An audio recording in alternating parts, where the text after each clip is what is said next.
सो ये next topic is height and distance. Height and distance में हम पढ़ेंगे पहले हाइट के बारे में, डिस्टेंस के बारे में। जब एक पर्सन कोई चीज एक हाइट पे रखी होती है, ठीक है, तब जो एंगल फॉर्म होता है उसको हम क्या बोलते हैं। वही पर्सन हाइट में है लेकिन वो जो चीज है वो नीचे की साइड में रखी हुई है, तब जो एंगल फॉर्म होता है उसको हम क्या बोलते हैं। ठीक है, सेकंड हम यहाँ पे पढ़ेंगे single angle concept, single angle concept.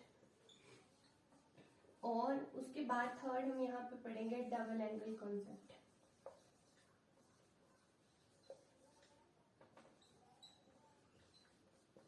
ठीक है, single angle concept and double angle concept. इसमें आपको मैंने कुछ स्टैंडर्ड डायग्राम करवाने हैं सिंगल एंगल कॉन्सेप्ट के। जैसे 30 डिग्री का होगा तो उसका हाइपोटेन्यूज और बेस की क्या वैल्यू होती है, परपेंडिकुलर की क्या वैल्यू होती है। ठीक है, और डबल एंगल कॉन्सेप्ट में जब दो एंगल फॉर्म होंगे, ठीक है, तो ये वाला और ये वाला, ये जो दोनों डायग्राम्स होने हैं इनको आपने लर्न करना है। फिर जो क्वेश्चन होता है उसके साथ हम स्टैंडर्ड डायग्राम को कंपेयर करते हैं। ठीक है, तो सबसे पहले आता है हाइट एंड डिस्टेंस में, हाइट इसके बारे में, एंगल के बारे में। ठीक है, तो देखो मान लो यहाँ पे कोई एक इंसान खड़ा है, ठीक है, ये कोई एक इंसान है, ठीक है, यहाँ पे आपकी कोई एक आइटम है, ये क्या है, आइटम है, ठीक है, ये क्या है, एक मैन है, ठीक है। तो जब ये इसको देखेगा, इस तरीके से देखेगा ना, इसको क्या बोलते हैं, लाइन ऑफ साइट बोलते हैं। जब ये इस आइटम को देखेगा तो इसको हम क्या बोलेंगे, जिस इस पे ये देखेगा उसको हम बोलेंगे लाइन ऑफ साइट।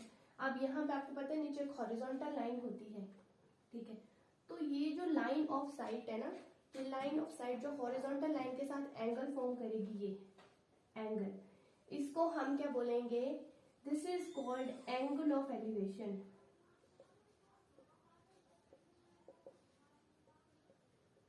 क्या बोलते हैं इसको, एंगल ऑफ एलिवेशन। ठीक है, जब जो आपकी लाइन ऑफ साइट है, ठीक है, वो हॉरिजॉन्टल लाइन के साथ एंगल फॉर्म कर रही है, बट क्या आइटम कहाँ पे रखी हुई है, हाइट पे रखी हुई है, तो this is called angle of elevation. अब दूसरी तरफ ये है कि यहाँ पे एक ये इंसान खड़ा हुआ है, ठीक है, लेकिन आइटम जो है ना अभी यहाँ इस नीचे की तरफ रखी हुई है, ठीक है। अब ये क्या करेगा, इसको देखना होगा तो ये नीचे की तरफ को देखेगा, देखेगा ना, तो ये अब क्या बना, LOS, ठीक है, ये क्या बनी, इसकी लाइन ऑफ साइट बनी, लाइन ऑफ साइट।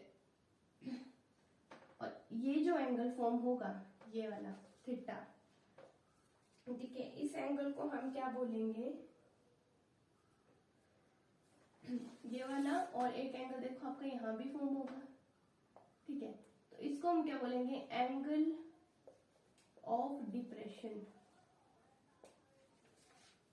आपने सिर्फ दो चीजें ध्यान में रखनी है कि मैन है, आइटम जब हाइट पे रखी हुई है, हाइट पे रखी हुई है, तब लाइन ऑफ साइट का जो एंगल फॉर्म होता है हॉरिजॉन्टल लाइन के साथ, उसको हम बोलते हैं एंगल ऑफ एलिवेशन। ठीक है, दूसरी तरफ ये है कि मैन वहीं पे खड़ा हुआ है, ठीक है, पोजीशन जो चेंज हो रहा है, किसका चेंज हो रहा है, आइटम का। तो आइटम पहले ऊपर था, अब आइटम का है नीचे की तरफ रखा हुआ है, ठीक है। इस केस में जो एंगल फॉर्म होगा, जब आइटम क्या है नीचे की तरफ, वो इस तरफ को, नीचे की तरफ को देखेगा, तो हॉरिजॉन्टल लाइन के साथ ये जो एंगल फॉर्म हो रहा है, इसको हम बोलते हैं एंगल ऑफ डिप्रेशन। क्या बोलते हैं इसको, एंगल ऑफ डिप्रेशन। अब यहाँ पे नेक्स्ट आपके पास आता है कि सबटेंडेड एंगल क्या होता है।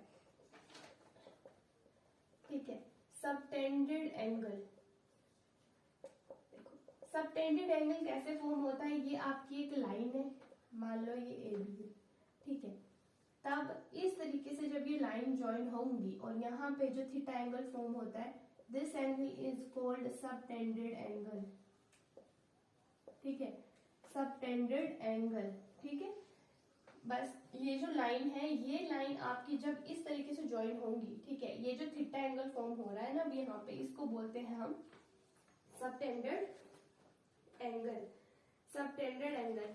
अब हाइट एंड डिस्टेंस पे देखो, मैंने आपको पहले ट्रिग्नोमेट्रिक रेशियोज जो करवाया था उसमें मैंने आपको बेसिकली जो हम राइट एंगल ट्रायंगल अप्रोच से परपेंडिकुलर, हाइपोटेन्यूज, बेस, इनके बारे में पढ़ा था, ठीक है। वही एक आप फिर से उस चीज को यहाँ पे अंडरस्टैंड करेंगे क्योंकि ये चीज जो है यहाँ पे यूज होगी, ठीक है।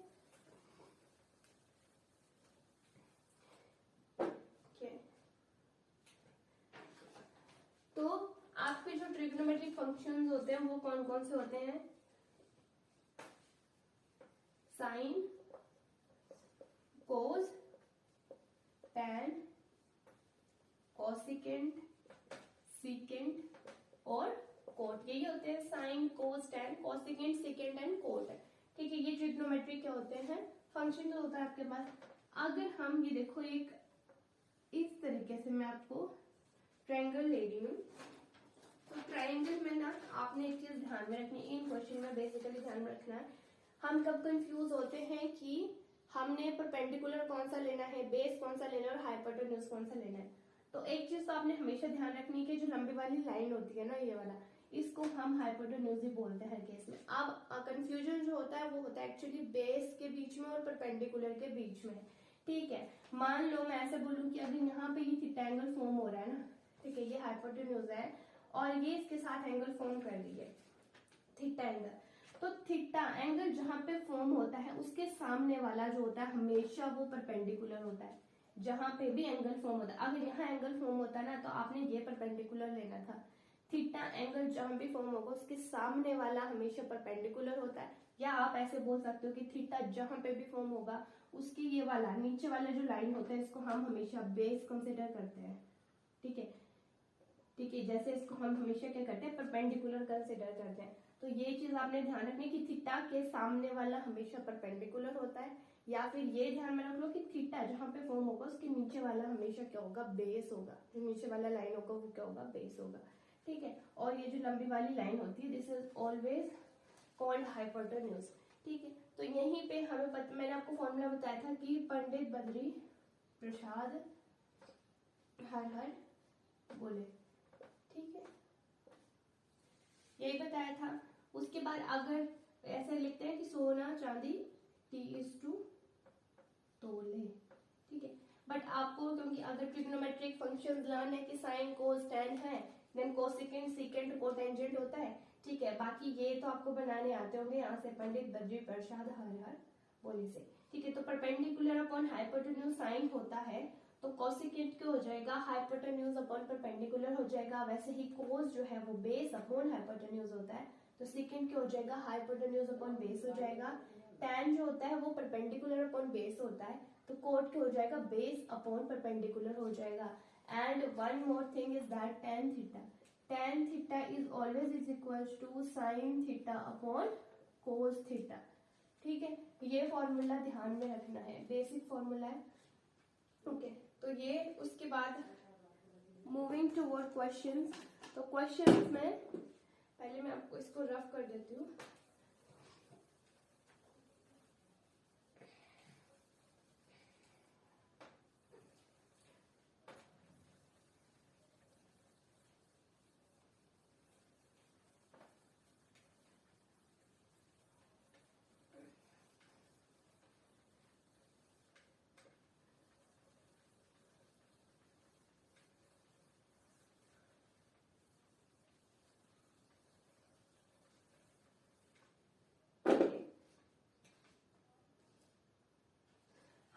ये जो कंसेप्ट होता है ना मेन ट्रायंगल अप्रोच से जो आपको बताया, परपेंडिकुलर, बेस और हाइपोटेन्यूज, उसमें आपको क्वेश्चन किस तरीके से मिलते हैं।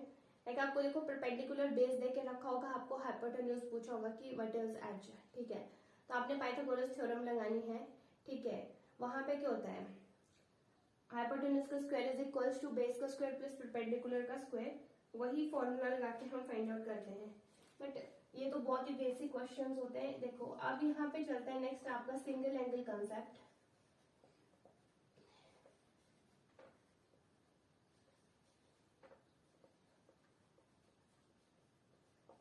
इसमें मैंने जो आपको स्टैंडर्ड डायग्राम बताने हैं वो आपने हर एक वैल्यू लर्न कर लेनी है, ठीक है। सिंगल एंगल कंसेप्ट में सबसे पहले देखो एंगल फॉर्म करते हैं 30 डिग्री का, तो 30 डिग्री, ठीक है। 30 डिग्री के केस में योर 2 यूनिट। ठीक है, ये आपका क्या हो रहा है, यहाँ पे एंगल फॉर्म हो रहा है ना, तो ये आपका क्या परपेंडिकुलर, तो परपेंडिकुलर आपका आ गया 1 यूनिट। ठीक है, और ये होता है आपका बेस, अगर यहाँ पे एंगल फॉर्म हो रहा है तो ये आप लोगे √3 यूनिट। ठीक है, उस तरीके से देखो दूसरा जो आपके पास केस आता है वो आता है 45 डिग्री का। तो 45 डिग्री के केस में ये आपका 1 यूनिट, ये भी आपका 1 यूनिट, और ये होता है √2 यूनिट। ठीक है, थर्ड वन इज, तीसरा जो फॉर्म होता है वो होता है यहाँ पे 60 डिग्री का। तो 60 डिग्री में ये आपका √3 unit, this is 1 unit and this is 2 unit. ठीक है, तो ये तीन आपने क्या करना है, ध्यान में रखना है कि एंगल जब 30 डिग्री का फॉर्म होगा तब जो आपका परपेंडिकुलर होगा वो क्या होगा, और बेस जो होगा वो क्या होगा।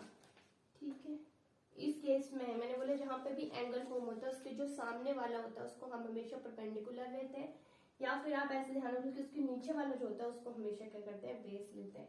तो है 1 unit, √3 unit and 2 unit in case of 30 degree. In case of 45 degree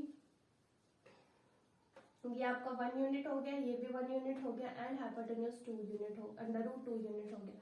60 degree के केस में √3 यूनिट परपेंडिकुलर, 1 यूनिट बेस और 2 यूनिट हाइपोटेन्यूज।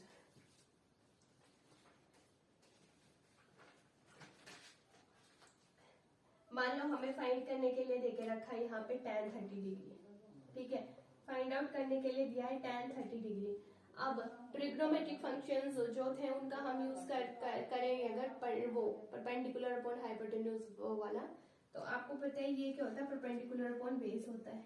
ठीक है, अब जो परपेंडिकुलर है उसका क्या वैल्यू है 1। ठीक है, जो बेस है उसका क्या वैल्यू है √3। तो ये आपने वैल्यू निकाल दी। ठीक है, tan 30 डिग्री बोल के रखा है या tan 45 या tan 60। ठीक है, आप ऐसे करके निकाल सकते हो। उसमें आपको क्या होना चाहिए, ये ट्रिग्नोमेट्रिक जो आपके फंक्शंस हैं वो, और उसमें जो परपेंडिकुलर अपॉन बेस ये वाली चीज आपको ध्यान में होनी चाहिए। ठीक है, तो ये इस तरीके से इसमें क्वेश्चन पूछे जाते हैं। नेक्स्ट क्वेश्चन है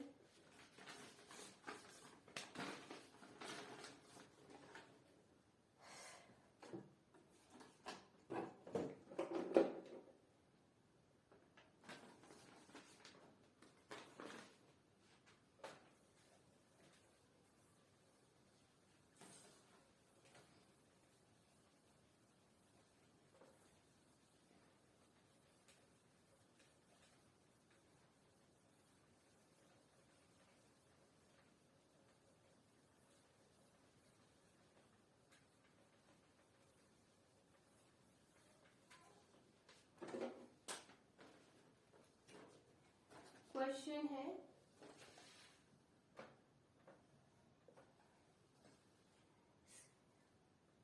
स्काई में एक काइट जो है वो फ्लाई कर रहा है।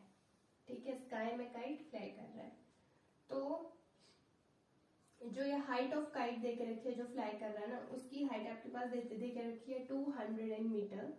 ठीक है, हाइट ऑफ द काइट क्या है 200 मीटर। क्या है ये height of kite, height of kite. ठीक है, ये 200 मीटर देके रखी है। ठीक है, अब ये हॉरिजॉन्टल लाइन होगी इसकी, और ये आपका थ्रेड हो गया, थ्रेड है ना, काइट में एक थ्रेड भी लगा होता है, तो ये हो गया थ्रेड। ये जो थ्रेड है ये हॉरिजॉन्टल लाइन के साथ जो एंगल फॉर्म कर रहा है वो है 60 डिग्री का एंगल। ठीक है, आपने फाइंड आउट करना है this one, length of thread कितना है, ये कितना है, ये फाइंड आउट करना है। क्या फाइंड करेंगे, लेंथ ऑफ थ्रेड। काइट है, काइट स्काई में फ्लाई कर रहा है, हाइट ऑफ काइट कितनी देके रखी है, वो 200 मीटर की हाइट पे वो फ्लाई कर रहा है। ठीक है, हमें फाइंड आउट करनी है लेंथ ऑफ थ्रेड। ये जो थ्रेड है, थ्रेड जो आपका हॉरिजॉन्टल लाइन के साथ एंगल फॉर्म कर रहा है वो है 60 डिग्री का। अब यहाँ पे कंपैरिजन के लिए हमें जो है वो 60 डिग्री का स्टैंडर्ड डायग्राम है वो लर्न होनी चाहिए, उसकी हर एक वैल्यू। तो उसको सोल्यूशन जब फाइंड आउट करेंगे सबसे पहले जो 60 डिग्री का स्टैंडर्ड डायग्राम होता है, ठीक है। 60 डिग्री के स्टैंडर्ड डायग्राम में क्या होता है, ये आपका 1 यूनिट, ये √3 यूनिट और ये 2 यूनिट, यही वैल्यूज होती हैं। हमें क्या बोला है, लेंथ ऑफ थ्रेड निकालने के लिए बोला है 2। जो भी आपसे पूछा होगा ना, जैसे देखो यहाँ पे लेंथ ऑफ थ्रेड ये कितना है, कंपेयर करेंगे तो 2 है, ये 2 हमेशा मल्टीप्लाई होता है, क्या होता है, हमेशा मल्टीप्लाई होता है, ठीक है। अब देखो हमें क्या बोला है हेयर, √3 यूनिट गिवन क्या है, जो गिवन होगा वो इक्वल्स टू में ले लेना है। √3 यूनिट इज इक्वल्स टू 200 है ना, 200 मीटर के बराबर है। सो √3 इज इक्वल्स टू 200 हम लिख सकते हैं, ठीक है। तो 1 यूनिट हमने क्योंकि निकालना है, तो ये कितना हो जाएगा 200 अपॉन √3,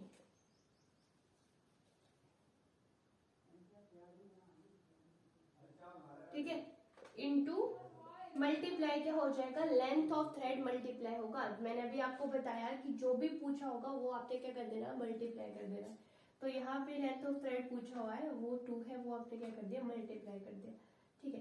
तो आपके पास क्या है, √3 यूनिट इज इक्वल्स टू 200, तब 1 यूनिट कितना हो जाएगा, 200 अपॉन √3 हो जाएगा, ठीक है। ये नीचे चला गया, इनटू जो वो, तब इसको आप जब सॉल्व करोगे तो ये कितना, 2 2 4, तो 400 अपॉन √3, ये आपकी लेंथ ऑफ थ्रेड है, length of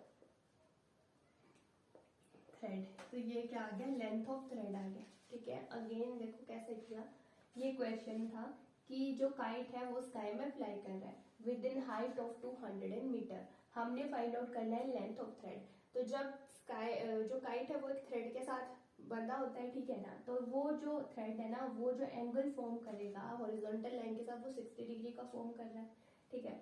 when this question is basically compared with the standard diagram, what will we get कि √3 इज इक्वल्स टू 200 मीटर, है ना। तो √3 इज इक्वल्स टू 200 हो गया। हमने क्या करना है, 1 यूनिट निकालना है, तो 1 unit is equals to 200 upon √3 into 2, जो भी पूछा होगा उसको मल्टीप्लाई करना है, तो इंटू क्या हो गया, 2 हो गया। तो 400 upon √3 is the length of thread.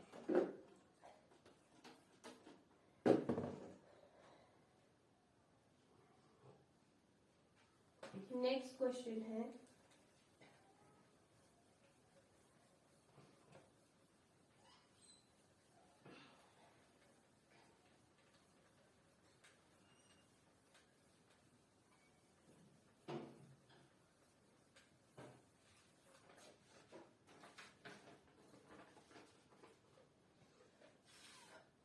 ये एक ट्री है,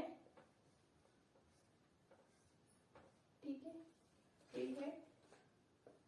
तो ये जो ट्री है ये स्टॉर्म आने की वजह से टूट गया, ठीक है, और इस तरह से ये जमीन में गिरा, ठीक है, गिरा। तो जब ये गिरेगा तो ये कुछ ना कुछ एंगल फॉर्म करेगा, ये ट्री गिरा, ठीक है, और ये मैं आपको बता रही हूँ कि जब ये गिरेगा तो ये क्या करेगा, कुछ ना कुछ एंगल फॉर्म करेगा, ठीक है। एंगल जो ये फॉर्म कर रहा है हॉरिजॉन्टल लाइन के साथ, इस एंगल इज 30 डिग्री, 30 डिग्री का ये एंगल फॉर्म करेगा हॉरिजॉन्टल लाइन के साथ, ठीक है। इसको हम अज्यूम कर लेते हैं कि this is your x, and जब ये ब्रेक करके नीचे गिरा तो दिस इज वाई, ठीक है। आपने basically height of the tree निकालना है, ठीक है, हाइट ऑफ द ट्री निकालना है, पूरा हाइट एक्स प्लस वाई हमने निकालना है। ये क्या है, हाइट ऑफ ट्री है, हाइट ऑफ ट्री है ये, ठीक है। देखो आपने कैसे करना, अब यहाँ पे बस ये देखना है कि कौन सा एंगल हॉरिजॉन्टल लाइन के साथ वो चीज फॉर्म कर रही है। जैसे यहाँ पे ट्री था, ट्री तूफान आने की वजह से ब्रेक हुआ, ब्रेक होने के बाद नीचे गिरा, तब जब वो नीचे गिरेगा तो कोई ना कोई एंगल फॉर्म करेगा हॉरिजॉन्टल लाइन के साथ, तो वो जो एंगल है वो 30 डिग्री का एंगल फॉर्म कर रहा है। तो आपको देखो यहाँ पे क्लियरली 30 डिग्री तो देके रखा है। एक चीज क्लियर होगी, यहाँ पे जो कंपैरिजन होगा वो किसके साथ होगा, it is compared with the standard diagram of 30 degree. तो 30 डिग्री का जो स्टैंडर्ड डायग्राम होता है उसमें ये √2 होता है, ये 1 होता है और ये क्या होता है 2 होता है, ठीक है। मैंने आपको ये भी बताया कि x प्लस वाई बोला है ना, तो x प्लस वाई जो भी आएगा आपके पास वो मल्टीप्लाई होगा जो भी हम सॉल्व करेंगे तब उसके साथ में, ठीक है। तो ये कैसे, देखो जब इसको आप कंपेयर करोगे and this is your 50 metres, ये गिवन है, ये भी गिवन है आपका कि 50 मीटर्स है ये, ठीक है।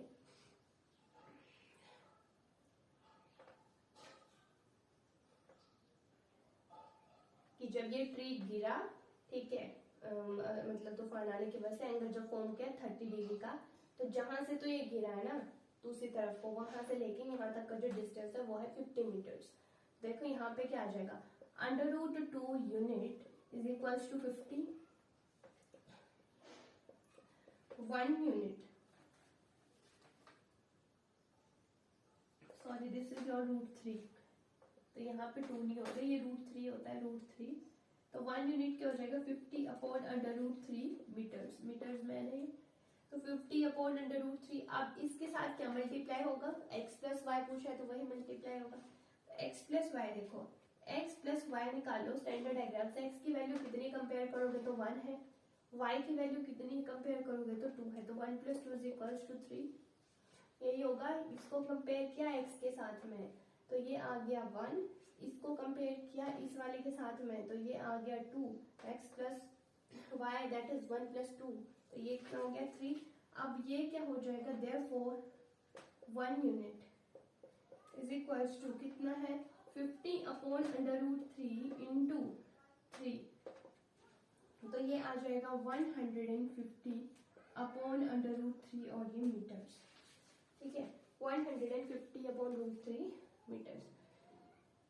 एक रखना है एंगल ध्यान में, ठीक है, एंगल ध्यान में होगा तो स्टैंडर्ड डायग्राम कौन सा यूज करोगे ये आपको क्लियर हो जाएगा। दूसरी चीज आपने ध्यान में रखना है कि आपसे पूछा क्या, तो जो भी पूछा होगा वो जो भी सोल्यूशन आएगा उसके साथ में मल्टीप्लाई कर दो उसको, ठीक है।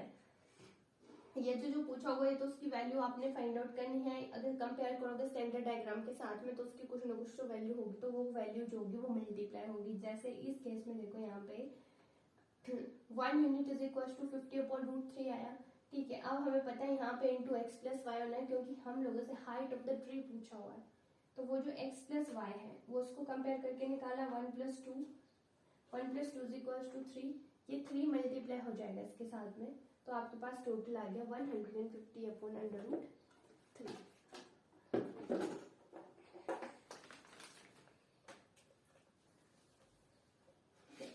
Next question,